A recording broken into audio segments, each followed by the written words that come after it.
মার্কিন যুক্তরাষ্ট্রের অরিগন উপকূলের প্রাকৃতিক এই গর্তটা দেখে চমকে ওঠা অস্বাভাবিক কোনো ব্যাপার নয়। চারপাশ থেকে সাগরের জল এতে এসে পড়েছে, তারপর ভেতরে হারিয়ে যাচ্ছে। পানির স্রোত এখানে এতটাই প্রবল যে আপনার মনে হবে ফুটছে। একই সঙ্গে আরেকটি প্রশ্ন জাগবে মনে, এত পানি যাচ্ছে কোথায়? কেপ পারপেটুয়ার কাছে প্রশান্ত মহাসাগরে অবস্থিত এই গর্ত পরিচিত থর্স ওয়েল নামে। একসময় একে বিবেচনা করা হতো অরিগনের সবচেয়ে বড় অমীমাংসিত রহস্যগুলোর একটি হিসেবে।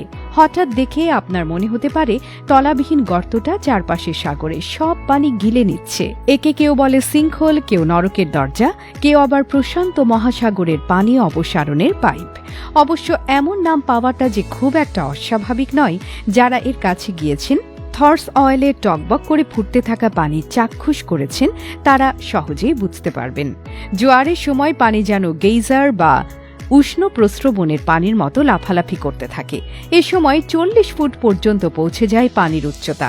এটা দেখা নিঃসন্দেহে রোমাঞ্চকর, তবে কখনো কখনো পানি এতটাই ফুঁসতে থাকে যে রীতিমতো ভয় লাগবে আপনার। ওই সময় এটা কিছুটা বিপজ্জনকও। প্রাকৃতিক এই বিস্ময় দেখতে অরিগনে হাজির হন প্রচুর পর্যটক। একসময় একে বড়সড় একটা সিঙ্কহোল বা ভূপৃষ্ঠে ধসের কারণে সৃষ্টি হওয়া গর্ত বলে ভাবা হতো। তবে এখন গবেষকেরা বিশ্বাস করেন থর্স অয়েলের জন্ম সাগরের বড় এক গুহা হিসেবে। কেপ পারপেটুয়ার উপকূল তৈরি আগ্নেয় শিলা বা ব্যাসাল্ট পাথরে। হাজার হাজার বছর ধরে সাগরের বিক্ষুব্ধ জল এতে আঘাত হানায় ধীরে ধীরে জন্ম হয় গুহাটির। তবে এই গুহার ছাদ কোনো এক সময় ধসে পড়ে রয়ে যায় তীর থেকে বেশ কয়েক মিটার দূরে মোটামুটি গোলাকার এক গর্ত। আপাত দৃষ্টিতে একে তলাবিহীন গর্ত মনে হলেও এটি কেবল 20 ফুট গভীর। দেখে মনে হতে পারে থর্স অয়েলের জল পাতালের আশ্চর্য কোনো জগতে চলে যায়। তবে এখানে সাগর জলের আসা যাওয়া স্বাভাবিক প্রক্রিয়াতেই হয়। ধসে পড়া গর্তের উপরটা যেমন খোলা, তেমনি তলদেশেও আছে ছিদ্র। এতে সাগরের জলে এই পথে সহজেই আসা যাওয়া করতে পারে। ভাটার সময় পানি ধীরে ধীরে বয়ে গর্তটিকে পূর্ণ করে দেয়। জোয়ারের সময় প্রবল বেগে যেমন ভেতরে পানি ঢোকে, তেমনি নিচের গর্ত দিয়ে প্রচণ্ড গতিতে বেরিয়ে আসা পানি একে অনেকটা গেইজারের চেহারা দেয়। আর প্রতিনিয়ত চলতে থাকা পানি ভরা আর খালি হওয়ার প্রক্রিয়া দেখে মানুষ বিভ্রান্ত হয়, ভাবে এখান দিয়ে প্রশান্ত মহাসাগরের বিপুল পানি কোথাও চলে যাচ্ছে। অরিগনে একটি কথা প্রচলিত আছে, থর্স অয়েলের খুব কাছে যেও না, না হয় ওটা তোমায় খেয়ে নেবে। কথাটা একেবারে মিথ্যা নয়। জায়গাটি পর্যটকদের জন্য বিপজ্জনকই, তবে সমস্যাটা গর্তে নয়, প্রশান্ত মহাসাগরের ফুঁসতে থাকা জলে।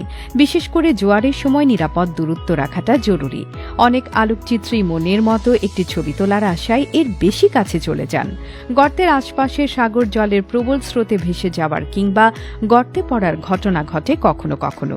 চোরা ঢেউয়ের বিষয়েও সতর্ক থাকতে হয় দর্শনার্থীদের। তীর থেকে এগুলোকে সব সময় ঠাহর করা যায় না। কাছ থেকে থর্স অয়েল দেখতে থাকা পর্যটকদের আচমকা টেনে নিতে পারে এ ধরনের ঢেউ। এবার বরং গর্তটি এমন কেন নাম পেল তা জেনে নেওয়া যাক। নর্সদের মধ্যযুগে স্ক্যান্ডিনেভিয়ান অঞ্চলে বাস করা জনগোষ্ঠী।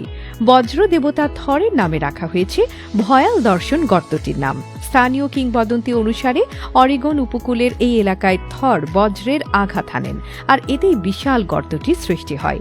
এবার বরং কিভাবে ভয়ঙ্কর সুন্দর এই জায়গায় পৌঁছাতে পারবেন তা জেনে নেই। ইয়াচাটের কয়েক মাইল দক্ষিণে কেপ পারপেতুয়া সেনিক এরিয়ায় এর অবস্থান। হাইওয়ে 101-এর ডানেই গর্তটিকে পাবেন। এখান থেকে গর্তের দিকে যাওয়া হাঁটাপথ বা ট্রেইলের শুরু।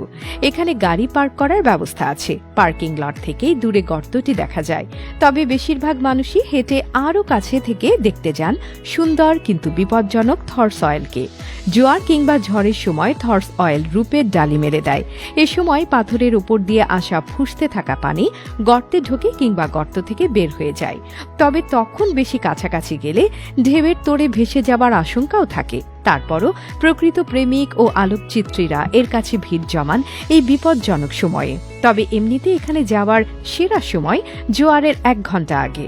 এ সময় পানি কম থাকে, তখন গর্তটিকে পানিপূর্ণ হওয়ার ও বের হওয়ার প্রক্রিয়াটি উপভোগ করতে পারবেন।